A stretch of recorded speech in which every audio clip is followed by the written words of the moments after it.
वचन 1 ते 7. त्या दिवसात असे झाले की सर्व जगाची नावनिशी लिहिली जावी अशी कैसर अगस्तुस याची आज्ञा झाली.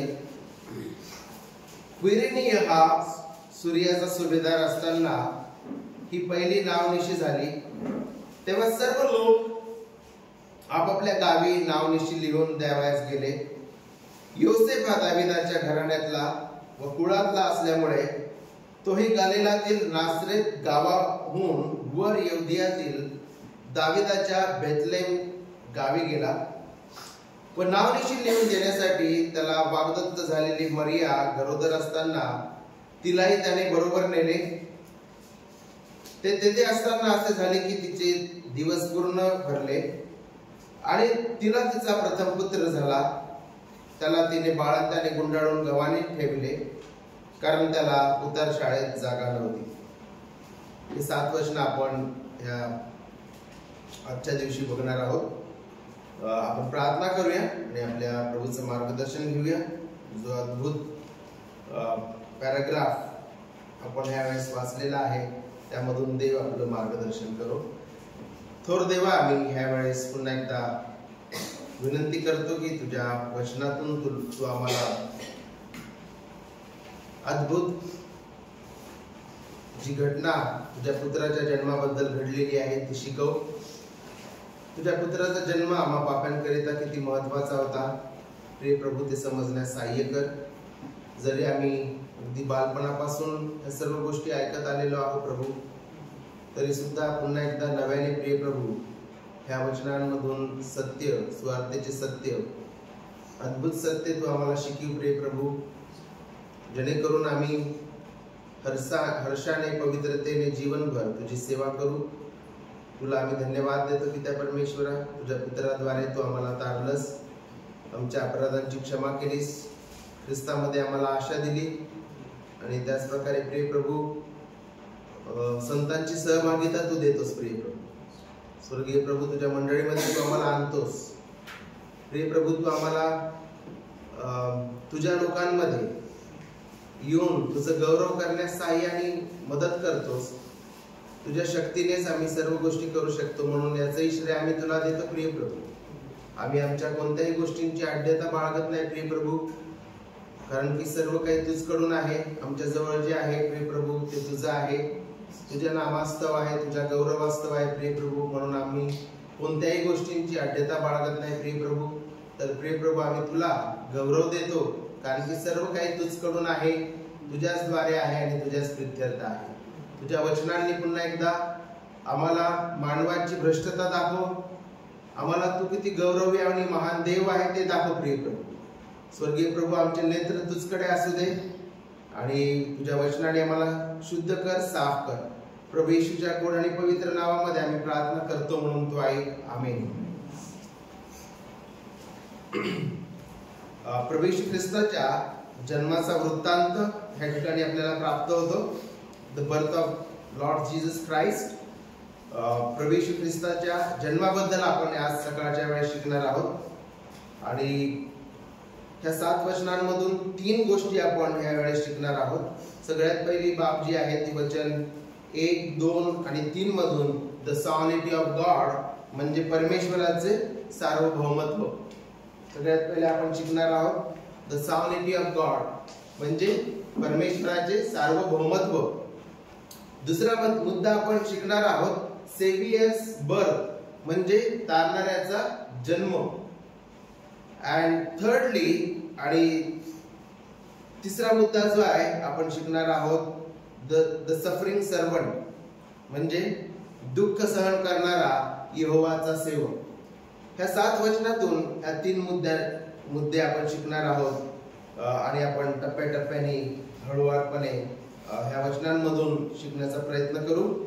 वचन 1, त्या दिवसात असे झाले की सर्व जगाची नावनिशी लिहिली जावी अशी कैसर अगस्तुस याची आज्ञा झाली. ह्या ठिकाणी आपण इतिहासाबद्दल शिकणार आहोत थोडंसं. त्या दिवसात ह्या ठिकाणी ते दिवस कोणते, ते वर्ष कोणते, पर्टिक्युलरली लूक जो आहे, आपल्या सर्वांना ठाऊक आहे, लूक हा इतिहासकार आहे. लूक हा डॉक्टर होता. Look was doctor and he was historian. आणि लूक जो आहे त्यांनी हे जे पुस्तक आहे, शुभवर्तमान आहे, ते कशा रीतीने लिहिलं. जर आपण अध्याय 1 आणि वचन 1 आणि वचन 2 जर आपण वाचलं तर आपल्याला कळेल की लुकाने हे पुस्तक कशा रीतीने लिहिलेलं आहे. पुन्हा एकदा आपण त्या वचनांकडे जाऊया. ज्या गोष्टी संबंधाने आपल्यामध्ये पूर्ण खात्री झाली, त्या गोष्टी आरंभापासून प्रत्यक्ष पाहणारे लोक व वचनाचे सेवक यांनी आम्हाला सांगून ठेवलेला वृत्तांत लिहून काढण्याचे काम पुष्कळांनी हाती घेतले आहे. यास्तव थियोफिल महाराज, मलाही वाटले की सर्व गोष्टींचा मुळापासून नीट शोध केल्यामुळे मी त्या आपल्याला अनुक्रमाने लिहाव्या. आणि या ठिकाणी आपण पाहतो की लुकाने नीट शोध केला. जे आय विटनेसेस होते, ज्यांनी प्रभू येशू ख्रिस्ताला बघितलं, प्रभू येशू ख्रिस्ताचं जीवन बघितलं, प्रभू येशू ख्रिस्त वधस्तंभी केला, त्याचे ते आय विटनेसेस होते, प्रत्यक्ष पाहणारे होते. आणि प्रभू येशू ख्रिस्ताच्या पुनरुत्थानाचे ते जे आहे आय विटनेसेस होते. अशा लोकांकडून लूकनी माहिती मिळवली. प्रेषितांकडून प्रभू येशू ख्रिस्ताच्या जीवनाबद्दल लूक जो वैद्य होता आणि इतिहासकार होता, त्यांनी ती माहिती प्राप्त केली. आणि तो म्हणतो की नीट शोध करून हे पुस्तक त्याने लिहिलेलं आहे. आणि मग या ठिकाणी तो पहा, आता आपल्याला तपशील देत आहे. नीट शोध करून त्याने हे पुस्तक लिहिलेलं आहे म्हणून आता तो कैसर ऑगस्टस बद्दल लिहित आहे ना वचन 1 मध्ये. त्याच्यानंतर तो क्विरिनिय हा जो सूर्याचा सुभेदार आहे त्याच्याबद्दल तो लिहित आहे. आणि या ठिकाणी सर्वात पहिली बाब जी आहे, आपण परमेश्वर हा सार्वभौम देव आहे याच्याबद्दल आपण शिकणार आहोत. God is sovereign God. ते शिकण्याआधी थोडा ह्या शास्त्र भागाचा जो इतिहास आहे त्याच्याकडे आपण बघूया की हा कैसर ऑगस्टस कोण होता. ज्या प्रकारे आपल्या भारतामध्ये आहे ना, बरेचसे राजे महाराजे होऊन गेले आणि त्यांची कुळ, वंश, त्यांचं राज्य याची माहिती आपल्या इतिहासाच्या पुस्तकामध्ये दिल्या जाते. पण आता या ठिकाणी आपण एका भारताच्या बाहेरच्या संस्कृतीबद्दल शिकत आहोत. आणि म्हणून हा कैसर ऑगस्टस कोण होता याबद्दल आपण शिकूया. त्याचं ओरिजिनल नाव जो आहे, ओरिजिनल नाव कैसर ऑगस्टसचं ऑक्टेवियन, त्याचं नाव ऑक्टेवियन होतं. आणि जुलियस सीझर किंवा जुलियस, इंग्लिश मध्ये जुलियस सीझर म्हणतात त्याला. तर जुलियस सीझर जो आहे त्याचा तो नेफ्यू होता, म्हणजे भतीजा आहे ना, पुतण्या. आणि जुलियस सीझर मेल्यानंतर 3 जण राज्य करू लागले आणि त्या पद्धतीला ट्रायम्व्हायरेट म्हणतात. ट्रायम्व्हायरेट म्हणजे ज्या वेळेस 3 राजे किंवा 3 अधिकारी एकदाच काय करतात, राज्य करतात. तर ऑक्टेवियन जो आहे तो लेपिडस आणि मार्क अँटोनी यांच्यासोबत तो काय करत होता, राज्य करत होता. कालांतराने मार्क अँटोनी आणि ऑक्टेवियन जो आहे त्यांच्यामध्ये काय झालं, संघर्ष झाला. आणि ऑक्टेवियनचं राज्य गेलं, त्याचं पद गेलं. ख्रिस्तपूर्व 31 मध्ये ऑक्टेवियन पराजित झाला. सॉरी, ख्रिस्तपूर्व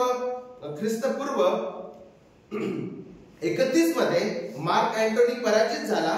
आणि ऑक्टेवियन जो आहे, ऑक्टेवियन हा एकमात्र राजा म्हणून त्या ठिकाणी नियुक्त त्याला करण्यात आले. आणि ख्रिस्तपूर्व 27 मध्ये ऍज ऑनर्ड, म्हणजे त्याला सन्मान देण्यासाठी त्याचं नाव सेबाटॉस ठेवण्यात आलं. आणि त्याचाच अर्थ आहे ऑगस्टस. ग्रीक मध्ये सेबास्टॉस आणि लॅटिन मध्ये ऑगस्टस. आणि आज आपण या ठिकाणी त्याच्याबद्दल वाचत आहोत, कैसर ऑगस्टस. त्याचं ओरिजिनल नाव ऑक्टेवियन होतं आणि त्याच्या सन्मानासाठी त्याचं नाव ग्रीक मध्ये सेबास्टॉस ठेवण्यात आलं आणि लॅटिन मध्ये ऑगस्टस. आणि आपल्या मराठीमध्ये जे आहे त्या ठिकाणी कैसर ऑगुस्तस अशा प्रकारे त्याचे नाव जे आहे दिलेले आहे आपल्या मराठी भाषेमध्ये. तर या ठिकाणी आपण काय बघत आहे की मागच्या अध्यायामध्ये आपण बघितलेलं आहे की गॅब्रिएल येऊन बाप्तिस्मा करणाऱ्या योहानाच्या जन्माबद्दल जो आहे त्या ठिकाणी तो भविष्यवाणी देत आहे. आणि आता मागच्या अध्यायामध्ये आपण हे पण शिकलो की बाप्तिस्मा करणाऱ्या योहानाचा जन्म झाला होता आहे ना, आणि त्यामुळं जखार्या आता गीत गात आहे प्रभूला. आणि त्यानंतर आपण हे सुद्धा शिकलो की गॅब्रिएलाने मरियेला येऊन त्या ठिकाणी भविष्यवाणी दिली की तुला एक पुत्र होईल. आणि आता आपण ती भविष्यवाणी पूर्ण होताना बघत आहे. या ठिकाणी आपण पाहत आहे की आता मरिया एका पुत्राला जन्म देत आहे. पण या गोष्टींमध्ये आपल्याला एक विशेष म्हणजे काय शिकायला भेटतं की सॉव्हर्निटी ऑफ गॉड म्हणजे देव सार्वभौम आहे. हे कसं आपण शिकणार आहोत, तर यासाठी जे पास्टर आहेत त्यांनी एक गोष्ट शिकवली. तुम्ही ज्यावेळेस लहान असता त्यावेळेस तुम्ही मुंग्या किंवा मुंगळे जे आहेत तुमच्या घरामध्ये ऍंड्स यांच्यासोबत खेळले असाल. किती जण खेळले असतील मुंगळे, ऍंड्स, बिग ऍंड्स, स्मॉल ऍंड्स? कोणी खेळले का? किंवा कीटकासोबत कोणी खेळले का? You can raise your hand. तुम्हाला लाज वाटायची गरज नाही. इट इज नॉट बॅड है ना. येस, आधीच्या काळामध्ये जे आहे आम्ही खेळलेलो आहे. फरशीवर आम्ही झोपत असे आणि आम्हाला मुंगी किंवा मुंगळा असा दिसला की त्याच्या मार्गामध्ये काहीतरी टाकायचं, त्याला जिथे वाटलं तिथं काय करायचं, सरकवायचं आहे ना. त्याची दिशा बदलायची. तो इकडे जात असेल तर त्याला इकडे करायचं, पुन्हा तो इकडे येतो पुन्हा त्याला इकडे करायचं, जोपर्यंत तो मरत नाही आहे ना. तुम्ही पण केला असेल कदाचित मुंगी सोबत नाही, मुंगळ्यासोबत नाही तर कोणत्या दुसऱ्या प्राण्यासोबत तुम्ही तसं केलं असावं. आणि ह्या ठिकाणी आपण जो शास्त्र भाग आपण बघत आहे यामध्ये आपल्याला परमेश्वराचा एक सार्वभौम हात दिसतो की देव जो आहे कैसर ऑगस्टस आणि क्विरिनियस जो आहे त्यांच्यावर सार्वभौम आहे. कारण की बायबल सांगतं की राजांचे मन कोणाच्या हातात आहे? राजांचे मन, प्राईम मिनिस्टरचं मन कोणाच्या हातात आहे? परमेश्वराच्या हातात आहे. जर तुम्ही नीतिसूत्र वाचला असेल तर तुम्हाला कळेल की राजांचे मन देवाच्या हातात आहे. जिकडं पाहिजे तिकडे तो वळवतो. पंतप्रधान कोण नियुक्त करतो बायबलनुसार? राजे कोण नियुक्त करतं दानिएलाच्या पुस्तकानुसार? परमेश्वर. पण त्याच्यासाठी तो कोणाचा वापर करतो? ही uses you and your oats. तुमचा आणि तुमच्या मतांचा वापर करतो. बट हिज हँड, त्याचा सार्वभौम हात त्या नियुक्त झाल्यावर राजावर आणि तुमच्यावर असतो. तुमच्या मतांचा वापर करून देवाला ज्याला राजा करायचा आहे त्याला तो राजा करतो. येस, बायबल शिकवतो. आणि ह्या ठिकाणी पण जो संदर्भ आपण प्रभू येशू ख्रिस्ताच्या जन्माबद्दल आपण शिकत आहे की योसेफ आणि मरिया कितीतरी किलोमीटर दूरच्या गावामध्ये राहत होते, नासरेत मध्ये. आणि आता जन्माच्या वेळेस बरोबर ते बेथलेम मध्ये येत आहे. आणि योसेफ आणि मरियाला बेथलेम ह्या गावीच आणायची परमेश्वराची इच्छा होती, त्याची योजना होती. आणि आपण या ठिकाणी पाहतो की परमेश्वर जो आहे त्याच्या सार्वभौमत्वाद्वारे तो कैसर ऑगस्टस आणि क्विरिनिय हा जो सिरियाचा सुभेदार होता, परमेश्वर त्यांचा उपयोग करत आहे हे आपण या ठिकाणी पाहत आहे. आणि हे देवाच्या हातामध्ये हे राजे, हे महाराज, हे सुभेदार, हे रोमन एम्परर्स जे आहेत हे देवाच्या हातामधील त्या ठिकाणी साधना आहेत. कैसर अगस्तोस आणि क्विरिनिय परमेश्वराच्या हातातील काय आहे? साधना आहे. हे आपण ह्या ठिकाणाहून शिकतो की येशू ख्रिस्ताचा जन्म बेथलेम ह्या ठिकाणीच व्हावा आणि बेथलेम ह्या ठिकाणी येशू ख्रिस्ताचा जन्म होण्यासाठी योसेफ आणि मरियेला बेथलेम ह्या ठिकाणी असणं गरजेचं आहे आणि ते त्या ठिकाणी असण्याकरिता परमेश्वराने कैसर अगस्तुस आणि क्विरिनिय जे आहे त्यांचे मन वळवले आणि त्यांच्या मनामध्ये हे ओतलं किंवा घातलं की लोकांनी आपल्या पूर्वजांच्या गावी जाऊन काय करावं? त्या ठिकाणी रजिस्ट्रेशन करावं.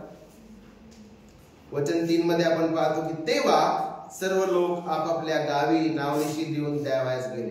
आपापल्या अँसेस्टर्सच्या म्हणजे आपल्या पूर्वजांच्या गावी त्यांना जावं लागायचं. नावनिशी मध्ये त्या ठिकाणी नाव रजिस्टर करण्याकरिता ते त्या ठिकाणी गेले.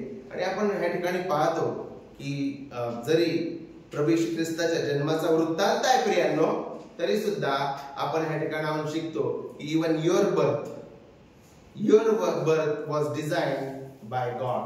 Which family, by which parents, in which town, in which hospital, कोणत्या दवाखान्यामध्ये तुम्ही जन्मणार, कोणत्या कुटुंबामध्ये तुम्ही जन्मास येणार, कोणत्या आई वडिलांद्वारे तुम्ही जन्मास येणार, कोणत्या क्षणी तुमचा जन्म होईल, किती वर्ष तुम्ही भूतलावर जगणार आहात, ह्या सर्व गोष्टी सुद्धा कोणाच्या हाती आहे? परमेश्वराच्या हाती आहे. कोणत्या कुटुंबामध्ये तुम्ही जन्मास येणार आहे, कोणता आडनाव तुम्हाला प्राप्त होणार आहे, कोणत्या नावाने तुम्ही जगणार आहे, हे सर्व प्रभूला ठाऊक आहे आणि त्यांनी नियुक्त केलेलं आहे. नॉट ओनली दॅट, पण तुम्ही कोणत्या घरामध्ये राहणार आहे, in which house you would stay and which gully number you would stay, even that is determined by God. कोणत्या घरामध्ये, भाड्याच्या घरात, स्वतःच्या घरात, कोणत्या गल्लीमध्ये तुम्ही राहणार आहे, हे सुद्धा देवाने नियुक्त केलेलं आहे. येस, कशासाठी? To proclaim as a Christian, to show Christ to that area. त्या पर्टिक्युलर त्या प्रांतामध्ये, त्या गल्लीमध्ये, त्या घरामध्ये, त्या घराच्या आजूबाजूला राहणाऱ्या लोकांना ख्रिस्ताचं गौरव आणि त्याचं सामर्थ्य दाखवण्यासाठी देवाने तुम्हाला त्या घरात आणि त्या गल्लीमध्ये ठेवलेलं आहे. Not only that, but to seek हिम.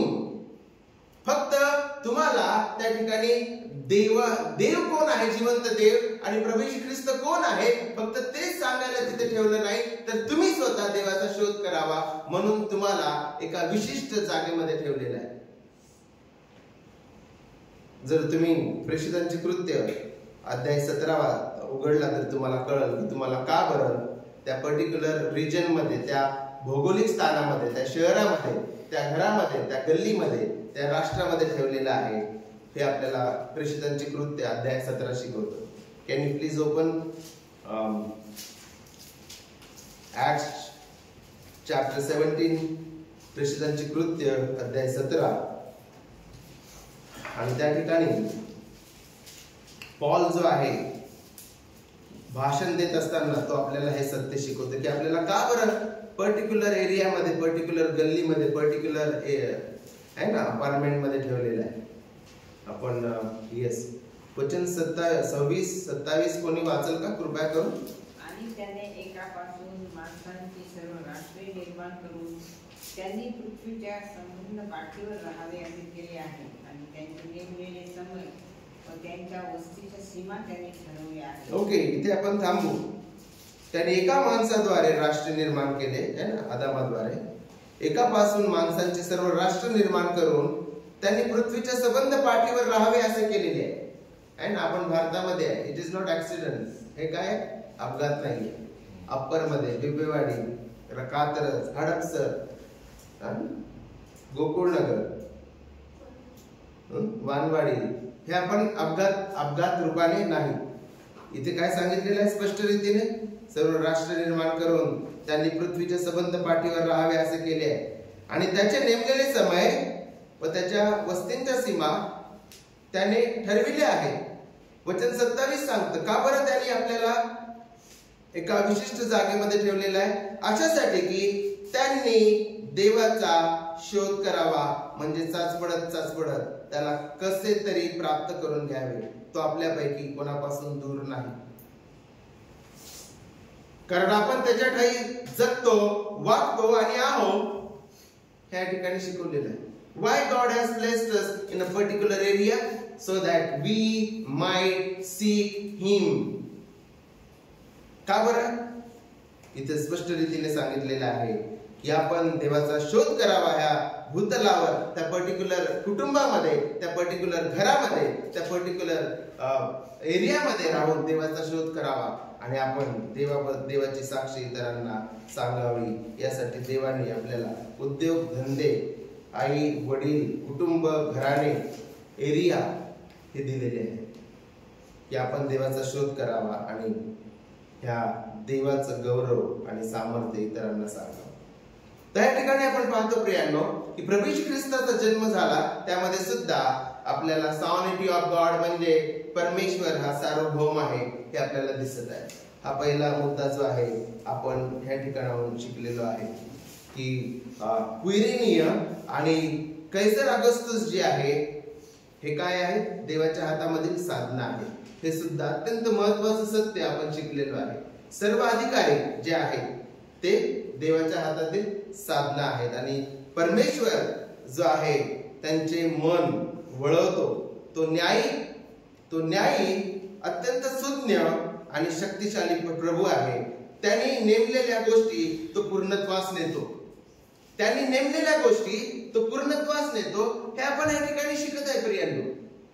तो रोज सकाळी उठून टाइम टेबल बनवत नाही. अरे आज ये करेंगे, आज वो करेंगे, इसको उधर भेजेंगे, अरे नहीं गड़बड़ हो रहा, नहीं इधर इसको डाल देंगे, उधर उसको डाल देंगे, नहीं ये आज मेथी की भाजी बनानी है, नहीं मेथी नहीं, गोभी.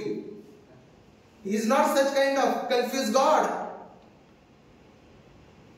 जगाच्या उत्पत्तीपूर्वीच कुठे काय व्हावं हे त्यांनी नेमलेलं आहे आणि बेथलेम मध्ये येशू ख्रिस्ताचा जन्म होणार आहे हे त्याने आधीच नेमलेलं होतं आणि त्याचा जन्म त्या ठिकाणी होण्यासाठी मरियेला त्या ठिकाणी असणं गरजेचं आहे.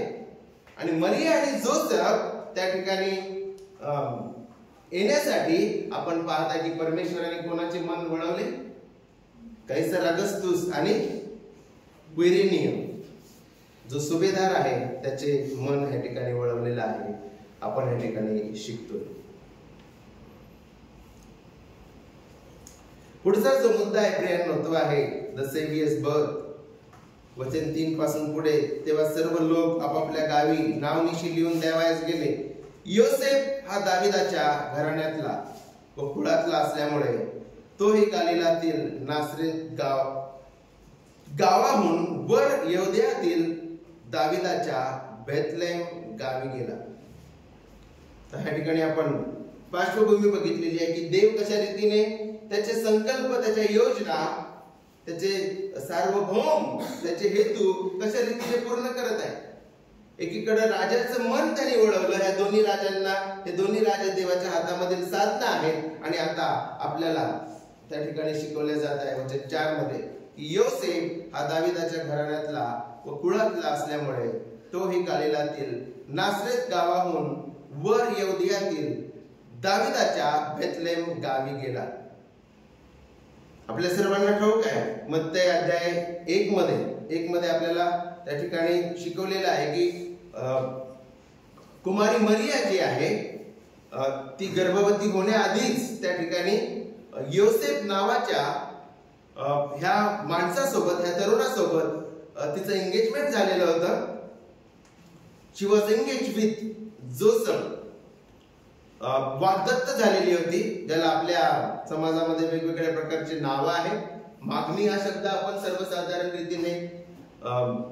सर्वसाधारण रीतीने आपण उपयोगामध्ये आणतो. तर त्यांची मागणी झालेली होती. दे वर नॉट येट मॅरिड. आता ते प्रवास करत आहे तरी सुद्धा त्यांचा विवाह झालेला नाही, कारण की त्या ठिकाणी आपल्या सर्वांना चांगल्या प्रकारे ठाऊक आहे की ज्या वेळेस योसेफाला कळालं की मरिया जी आहे ती गर्भवती आहे, काय झालं? तिला सोडण्याचा विचार त्याच्या मनामध्ये आला आणि गॅब्रिएल जो आहे, गॅब्रिएल त्याला स्वप्नामध्ये येऊन त्या ठिकाणी संदेश देतो आणि त्यामुळं तो तसं कृत्य करण्याचं टाळतो. आणि आता त्याची होणारी पत्नी जी आहे, योसेफाला ठाऊक होतं, गॅब्रिएल देवदूताने योसेफाला त्या ठिकाणी स्पष्ट रीतीने शिकवलेला आहे, स्पष्ट रीतीने संदेश दिलेला आहे मत्ते 1 मध्ये, आणि त्यामुळे तो तिला टाकत नाही. तर आता तो योसेफ जो आहे तो तिची काळजी घेत आहे. हे आपल्याला या लूक शुभवर्तमानामध्ये शिकावयास मिळतं. तरी सुद्धा आपण पुन्हा एकदा जो संदेश गॅब्रिएलने योसेफाला दिलेला आहे तो आपण ह्या वेळेस वाचूया. तिला वचन 20, मत्ते अध्याय 1 आणि वचन 20. तिचा पती योसेफ नीतिमान होता व तिची बेअब्रू करण्याची त्याची इच्छा नसल्यामुळे तिला गुप्तपणे सोडण्याचा त्याने विचार केला.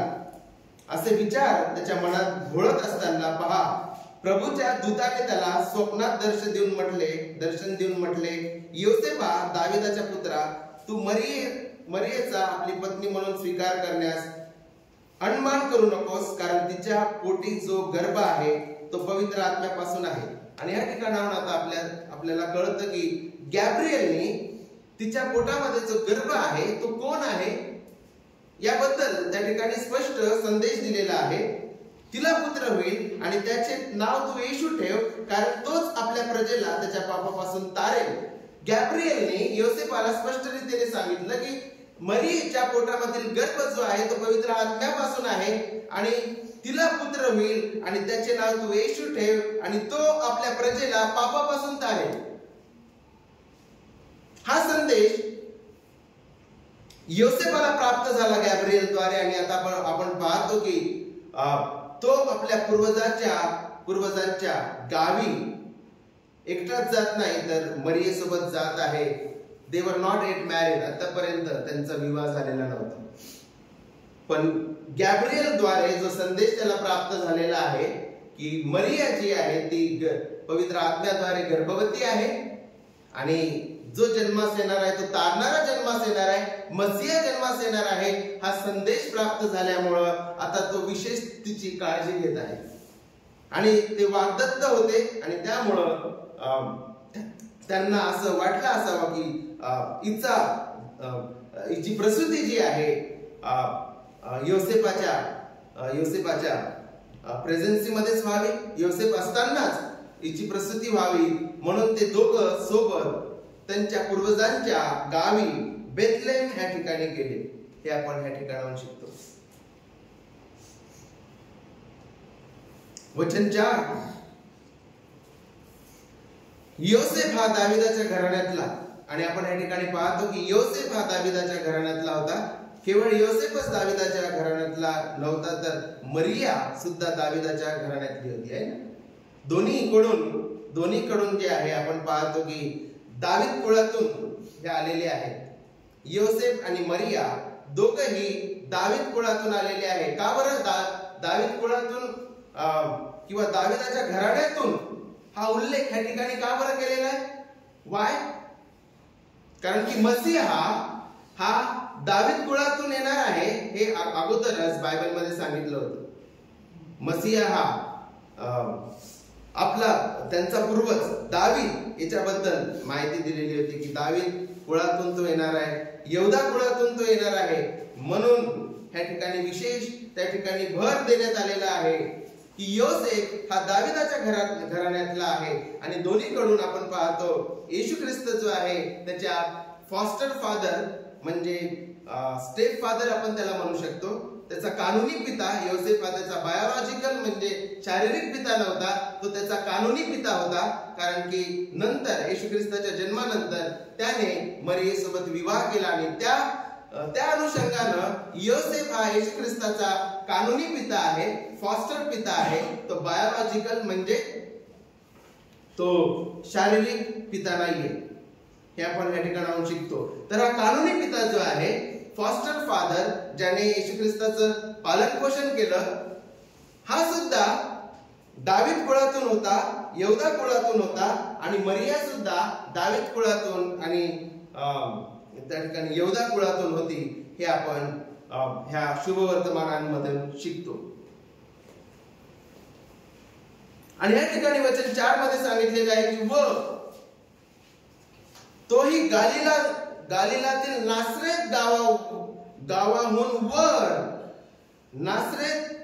वर यहूदियातील दाविदाच्या बेथलेम गावी गेला. कारण की त्यांचं पूर्वजांचं ते गाव होतं. आणि ज्या लोकांना नावनिशी ज्यांना रजिस्ट्रेशन करायचं होतं त्यांना आपल्या पूर्वजांच्या गावी जाणं अत्यंत गरजेचं होतं. By the way, Kaiser Augustus आणि क्विरेनियस जो आहे यांनी ही नावनिशी कशासाठी घेतलेली होती? Because of for the purpose of tax. कारण की ते कर वसूल करायचे आणि कर वसूल करण्यासाठी नावनिशी लिहिणे गरजेचे होते. जे रोमन सरकार आहे ते कर वसूल करत असत. And for the reason of tax registration, this census was important. काय कारण आहे हे आपण या ठिकाणी बघत आहे. टॅक्स रजिस्ट्रेशन साठी त्या ठिकाणी त्यांना त्यांच्या पूर्वजांच्या गावी जाणं अगत्याचं होतं. आणि ह्या ठिकाणी जो शब्द वापरलेला आहे की योसेफ जो आहे तो मरियेसोबत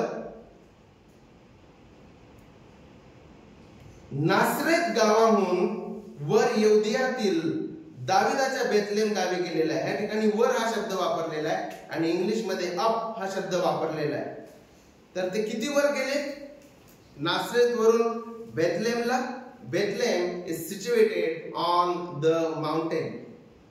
आणि जवळपास बेथलेम जे आहे ते समुद्र सपाटी पासून 2654 म्हणजे 2654 फूट उंच आहे. म्हणजे 809 मीटर उंच आहे. समुद्र सपाटीपासून बेथलेम किती उंच आहे? 809 मीटर उंच आहे. आणि म्हणून योसेफ आणि मरियेला तो चढ, ते डोंगर, ते चढ, ते घाट सर्व क्रॉस करून बेथलेमला जावे लागले. शी वॉज प्रेग्नंट.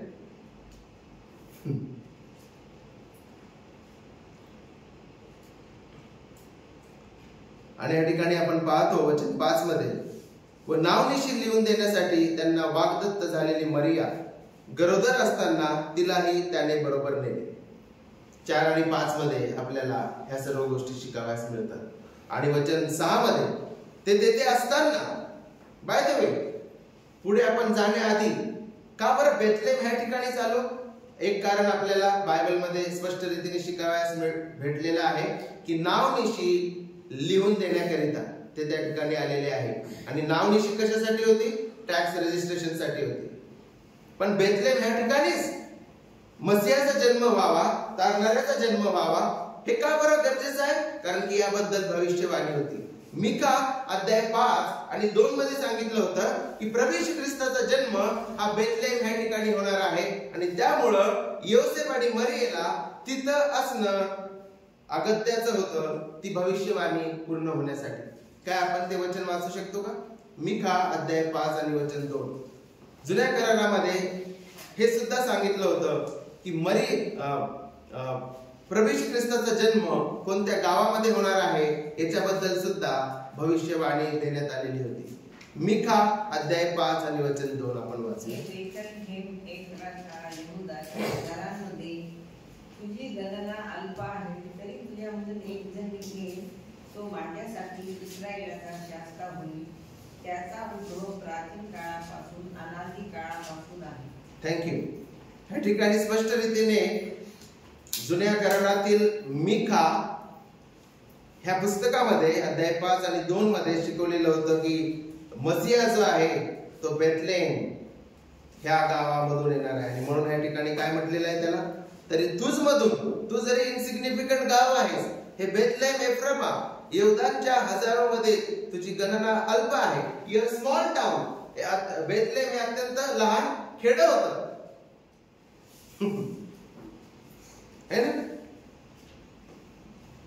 आणि आपला देव जो आहे तो कशा रीतीने कार्य करतो? He works, his kingdom is ups and down. तो खेड्यांमधून काम करतो, तो अगदी गावठी लोकांमध्ये काम करतो, तो वेश्या, कर वसूल करणारे लोक, ज्यांना समाजाने टाकून दिलेला आहे अशा लोकांमध्ये काम करतो. अ स्मॉल टाउन म्हणजे लहान गाव, असभ्य लोक, अशा लोकांमध्ये काम करतो आमचा प्रभू. त्याचं किंगडम कसं आहे? Ups and down. जगामधले सर्व टाकलेले लोक, लहान लोक, दैन्य अवस्थेतील लोक, त्यांना तो उंचवितो. हे लुकाचं पुस्तक आपल्याला शिकवतो. वेश्या, कर वसूल करणारे, रक्तस्रावी स्त्री, पांगळे, अंधळे, लंगडे, भूतग्रस्त, ज्यांना समाजाने टाकलेला आहे अशांना तारून तो त्यांना स्वर्गीय राज्याचं वतन देतो. हालेलुया. प्रभूची स्तुती असो. Ups and down. He is not just pure, a God of the sophisticated people who just eat with the fork and the spoon. And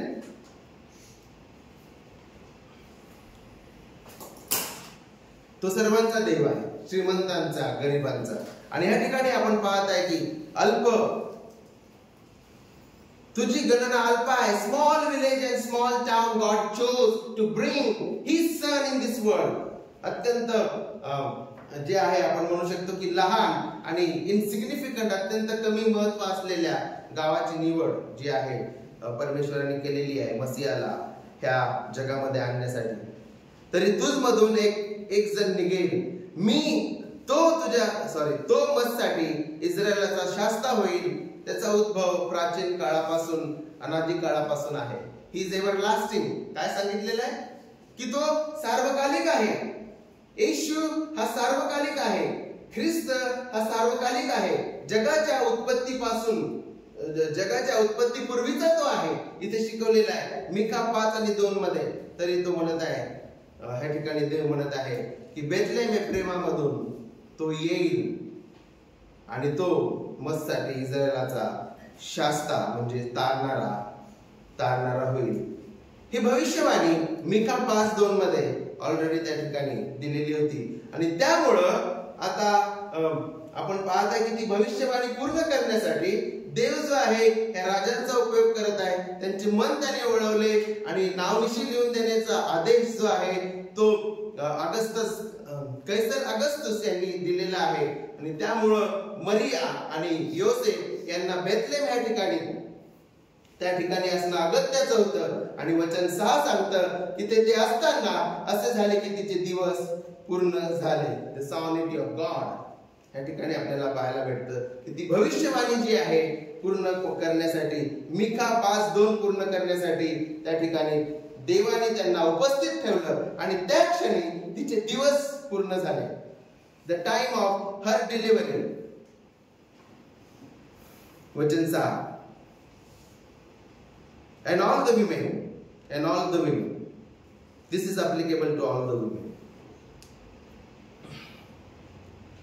नाही इथे झाला असता, तिथे झाला असता जन्म, असा झाला असता, तसा झाला असता.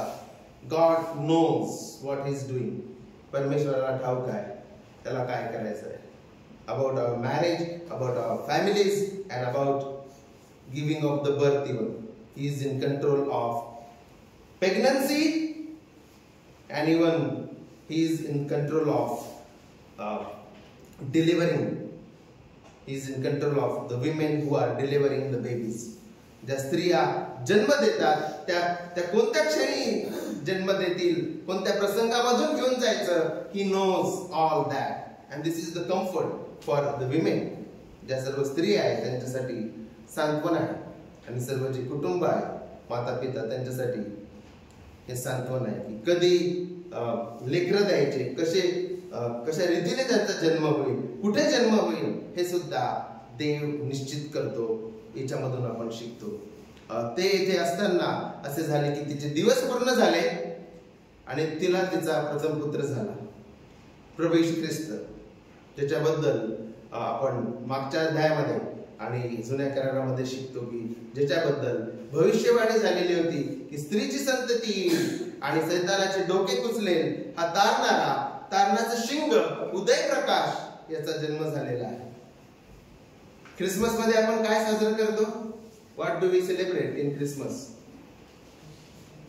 ख्रिसमस मध्ये आपण काय साजरं करतो? आपण लहान बाळ साजरं करतो का? नाही. सार्वकालिक देव आम्हा बाप्यांकरिता मानव झाला हे सत्य साजरं करतो. त्याला इंग्लिश मध्ये इन्कार्नेशन म्हणतात. सार्वकालिक देव किंवा प्रभू येशू ख्रिस्त जो त्रैक्य परमेश्वरातील दुसरा व्यक्ती आहे, तो आपलं देवत्व न गमावता आमच्यासाठी मानव झाला, जेणेकरून एक दिवशी तो वधस्तंभावर त्या ठिकाणी जाईल आणि त्याच्या वधस्तंभावरील मरणाद्वारे, त्याच्या 33.5 वर्षाच्या भूतलावरील जीवनाद्वारे आणि त्याच्या पुनरुत्थानाद्वारे आम्हाला विसावा मिळेल, सार्वकालिक आशा मिळेल, सार्वकालिक वतन मिळेल. यासाठी हा तारणारा ह्या जगामध्ये आलेला आहे. ख्रिसमस मध्ये आम्ही नुसतं येशू ख्रिस्ताला एक बाळ म्हणून साजरा नाही करत. Small little quite nice baby, cute baby, आम्ही तसं साजरा नाही करत. नाही तर आपल्यामध्ये आणि ख्रिसमस मध्ये आणि जन्माष्टमी मध्ये काहीच फरक राहणार नाही. ते लोक काहीतरी असं बनवतात आणि जो घालवतात आहे ना. We don't see Jesus as baby now. आता आपण येशू ख्रिस्ताला एक बाळ म्हणून बघत नाही, कारण की तो आला, 33.5 वर्ष जगला, वधस्तंभावर गेला, पुरल्या गेला, पुनरुत्थित झाला, स्वर्गरोहित झाला, स्वर्गामध्ये पित्याच्या उजवीकडे बसलेला आहे, सर्व काही त्याच्या पायाखाली आहे, सर्व गोष्टी त्याच्या हातात आहे, तो राज्य करत आहे आणि तो पुन्हा येणार आहे, अशा रीतीने आपण पाहतो. Bye the way, the babe in the manger was eternal God. त्या गवाणीमध्ये बाळाला त्याने गुंडाळून गवाणीत ठेवलेलं ते बाळ तारणारा होता आणि सार्वकालिक देव होता. हे आपल्याला समजणं अत्यंत गरजेचं आहे. He was not a helpless babe. असहाय्य बाळ नव्हतं ते, but he was eternal God and sovereign king. बाळाला त्याने गुंडाळून गवाणीत ठेवलेलं ते बाळ सनातन देव आणि सार्वभौम तारणारा होता. हे आपल्याला समजणं अत्यंत गरजेचं आहे. आणि या ठिकाणी त्या ठिकाणी आपल्याला शिकावयास मिळतं की सर्व जगाची नावनिशी लिहिली जावी अशी कैसर ऑगस्टस यांनी आज्ञा केलेली होती. म्हणून सर्व लोक जे आहेत आपापल्या गावी जात होते आणि कदाचित मरिया आणि योसेफ हे उशिरा पोहोचले असतील, कारण की सर्वजण जे आहेत ते झटपट पोहोचले असतील. मरिया ही गर्भवती होती म्हणून ते थोडे हळू केले असतील. त्यामुळे तिथलचे जे लॉजेस आहेत, राहण्याचे ठिकाणं आहेत, ते भरले असतील म्हणून त्यांना जागा भेटली नाही. पण आपण काहीतरी वेगळंच शिकवतो. हो no no no, look at this, तारणाऱ्याला जागा त्यांनी दिली नाही, पहा मरीला जागा दिली नाही, येसुपाला जागा दिली नाही. आपण त्याला एक काहीतरी इमोशनल जे आहे हे देतो, कव्हरिंग देतो. त्याला थोडं माहित, त्या इनकीपरला थोडं माहित होतं की हा जो लहान हा जो जन्मलेला आहे किंवा ह्या स्त्रीच्या पोटामध्ये जो गर्भ आहे तो तारणारा आणि मसीह आहे. त्यांनी असा विचार नाही केला, ओ हा ख्रिश्चन आहे, याला आपण जागा नाही देऊ, आपण त्याला काहीतरी एक इमोशनल करून टाकतो. They might have reached late there. त्या ठिकाणी ते उशिरा पोहोचले असावे आणि सर्व लॉजेस जे आहेत, राहण्याचे ठिकाणं जे आहेत, ते सर्व पॅक झाल्यामुळं त्यांना त्या ठिकाणी उतार शाळेमध्ये जागा भेटली नाही. हे आपल्याला समजणं गरजेचं आहे. त्याला आपण भावनिक रंग देतो. ओ तारणाऱ्याला जागा नाही दिली, ओ नो, नाही, इट इज नॉट सो, असं नाहीये. आणि मग त्या ठिकाणी अशा रीतीने सांगितलेलं आहे की तिने बाळाला त्याने गुंडाळून बाळंताने जो शब्द त्या ठिकाणी वापरलेला आहे स्ट्रिप्स, क्लोथ स्ट्रिप्स, ते लांब असे बाळाला त्या ठिकाणी कव्हर करण्याचे जे आहेत ते स्ट्रिप्स असायचे कापडाचे, जे त्याच्याने ते गुंडाळायचे त्या बाळाला, जेणेकरून त्याला ऊब भेटावी, नवीन जन्मलेल्या बाळाला ऊब भेटावी आणि तो सुरक्षित राहावा म्हणून त्याला त्या स्ट्रिप्सनी जे आहे गुंडाळल्या जात असत. आणि त्या ठिकाणी गव्हाणीचा, त्याला गव्हाणीमध्ये ठेवलं. गव्हाणीमध्ये जे आहे, गव्हाणी हा जो शब्द आहे याचा अभ्यास करत असताना बरेचसे जे अभ्यासक आहेत ते सांगतात, ज्यावेळेस गव्हाणी हा शब्द येतो तर आपल्या डोक्यासमोर काय येतं? आपल्या भारतामध्ये प्राण्यांचा गोठा येतो, पण इस्रायलमध्ये तसं नाहीये. ज्यावेळेस गव्हाणी किंवा मॅंजर हा शब्द आपण वाचतो तर आपल्याला आपल्या डोळ्यासमोर काय येतं की जे भैया लोक राहतात त्यांच्या घराच्या बाजूला किंवा काही शेतांमध्ये गोठे असतात गायीचे आणि म्हशीचे, असे खराब स्थितीमध्ये, तर अशा स्थितीचा एखादा गोठा आपल्या डोळ्यासमोर येतो आहे ना. पण इस्रायलमध्ये जे आहे काही घर असे होते, डबल मजली होते, डबल स्टोरी घर होते. खाली जे आहे खालच्या ग्राउंड फ्लोअरला प्राण्यांना ठेवण्यात येत असत आणि सेकंड फ्लोअर मध्ये कुटुंब राहत असत. आणि काही घर असे होते की प्राण्यांसाठी जे आहे त्यांनी केव्स म्हणजे गुफा बनवलेल्या होत्या, गुफा. आणि म्हणून फर्स्ट सेंचुरीचं जे ट्रेडिशन आहे ते सांगतं की येशू ख्रिस्ताचा जन्म हा केव मध्ये म्हणजे गुफेमध्ये झाला, ज्याच्यामध्ये ते कुटुंब जे आहे आपल्या प्राण्यांना ठेवत असत जेणेकरून ते प्राणी सुरक्षित असावे म्हणून ते गुफेमध्ये प्राण्यांना ठेवत असत. आणि त्या गुफा ज्या आहेत त्या त्यांच्या घराच्या बाजूलाच असत. आणि अशा रीतीने जे लेखक किंवा अभ्यासक आहे त्या ग्रीक शब्दामधून जे आहे त्या गव्हाणीचं वर्णन करतात. पण गव्हाणी म्हटलं तर आपल्याला एखाद्या भैयाचा गोठा आठवतो आहे ना. गव्हाणी म्हटलं की सर्व तिथं गोबर पडलेला आहे, म्हशी बांधलेल्या आहेत. पण इस्रायलमध्ये जे आहे ते जे आहे केव राहायचे किंवा अशा रीतीने जिथं समोरचा भाग जो आहे त्याच्यामध्ये प्राण्यांना बांधण्यात येत असत आणि मागे कुटुंब राहत असत, किंवा खाली जे आहे प्राण्यांना बांधण्यात येत असत आणि सेकंड किंवा फर्स्ट स्टोरीवर जे आहे किंवा पहिल्या मजल्यावर जे आहे ते कुटुंब राहत असत. अशा प्रकारचं सेटिंग आपल्याला इस्रायलमध्ये पाहावयास मिळतं.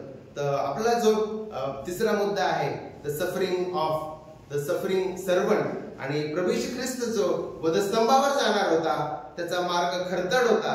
आणि आपल्याला इथूनच पाहावयास भेटत आहे की गव्हाणीमध्ये जे आहे त्याचा जन्म झाला, तो दिन झाला आपल्यासाठी, इतका दिन झाला की त्याचा जन्म जो आहे तो गव्हाणीमध्ये झाला. हे आपल्याला ह्या ठिकाणी शिकावयास मिळत आहे.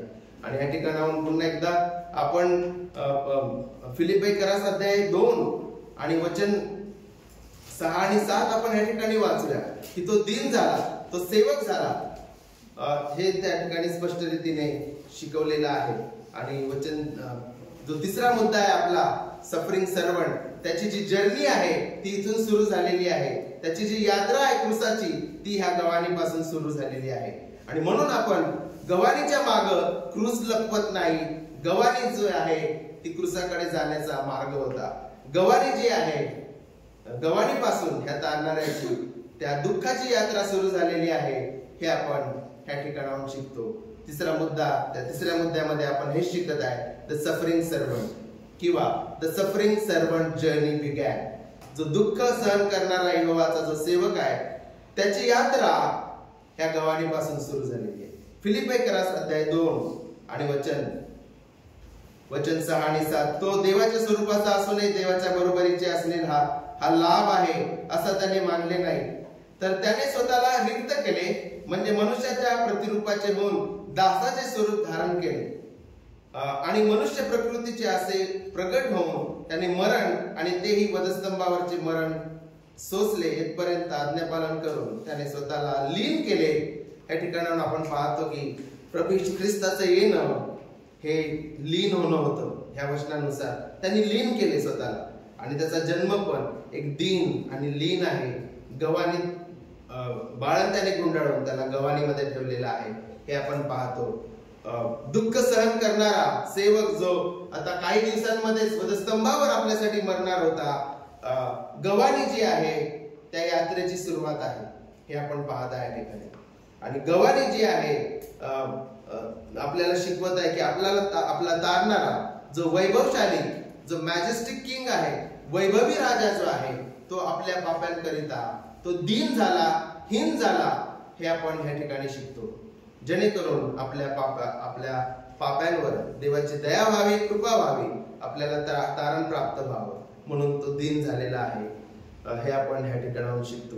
तर ह्या भागामधून आपण पाहिलं द सॉव्हर्निटी ऑफ गॉड, देव सार्वभौम आहे. येशू ख्रिस्ताच्या जन्मामध्ये त्याचं सार्वभौमत्व आपल्याला दिसतं. राजांचे मन त्यांनी वळवले जेणेकरून मरिया आणि योसेफ बेथलेम या ठिकाणी जावं आणि त्याचा जन्म त्याच ठिकाणी व्हावा जिथं त्यांनी त्या ठिकाणी नियुक्त केलेला होता. आणि जी भविष्यवाणी होती मिखा 5:2 ती त्यांनी अशा रीतीने पूर्ण केलेली आहे. त्यानंतर आपण बघितलं तारणाऱ्याचा जन्म कशा रीतीने झालेला आहे की त्या ठिकाणी असतानाच मरियेचे दिवस पूर्ण झालेले आहे.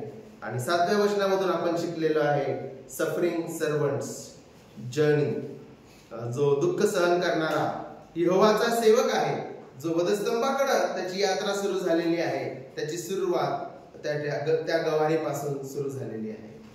पुढे बंधू प्रशांत आपल्याला चालवतील. प्रभू परमेश्वर आपल्याला ह्या सत्यांद्वारे आशीर्वादित करू.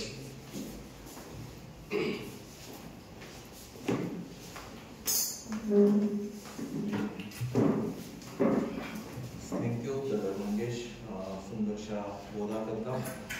परमेश्वराच्या नावाला धन्यवाद देऊया आपण की आपला प्रभू किती महान आहे आणि किती अद्भुत रीतीने त्यांनी त्याचे जे प्लॅन आहेत किंवा त्याच्या योजना त्या आपल्यासाठी पूर्ण केलेल्या आपण बघतो. आणि तो संकल्प सिद्धीस नेणारा असा आमचा परमेश्वर आहे, योजना पूर्ण करणारा, करार जपणारा असा आमचा परमेश्वर आहे. आणि 3 मुद्दे आपण बघितले की देवाचं सार्वभौमत्व, तारणाऱ्याचा जन्म कशा रीतीने झाला आणि दुःख सहन करणारा जो यहोवाचा सेवक, या 3 गोष्टी आपण बघितल्या. आणि परमेश्वराच्या नावाला आपण या सुंदरशा वचनासाठी धन्यवाद देऊया. पुढे जाऊया, आपण दानार्पण घेणार आहोत आणि आपण एक गीत गाऊया. यहोवा आहे सच्चा हृदय, येशू आहे सच्चा हृदय.